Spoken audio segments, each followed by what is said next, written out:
To move thousands of tons of cargo across an ocean, you have to push a fully loaded container ship through one of the densest mediums on Earth.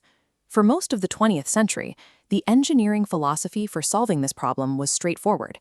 If you want to move more mass, you build a bigger explosion. That line of thinking peaked with a colossal piece of machinery known as the Wärtsilä-Sulzer RTA-96C. It remains a primary example of brute force marine propulsion. The physical reality of this engine is staggering.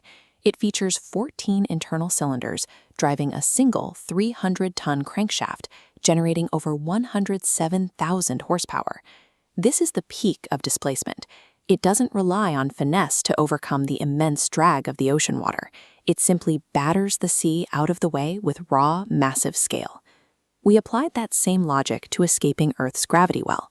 The ultimate expression of that effort was the Apollo program's F-1 rocket engine.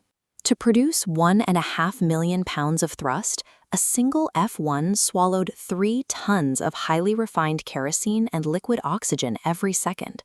Generating that level of chemical thrust required an architecture so massive it dwarfs the engineers who designed it. But this is where engineers hit a physical wall. If you make a combustion chamber any larger than the F-1, the acoustic shockwaves from the burning fuel become unstable. The engine will literally tear its own metal apart. Both the F-1 and the Wärtsilä demonstrate what happens when you solve propulsion through sheer volume. Whether it is acoustic instability in a rocket or the friction and massive parasitic loads of a 2,300-ton diesel, scaling up the combustion chamber eventually yields diminishing returns. This brings us to modern aviation and the GE9X jet engine designed for the Boeing 777X.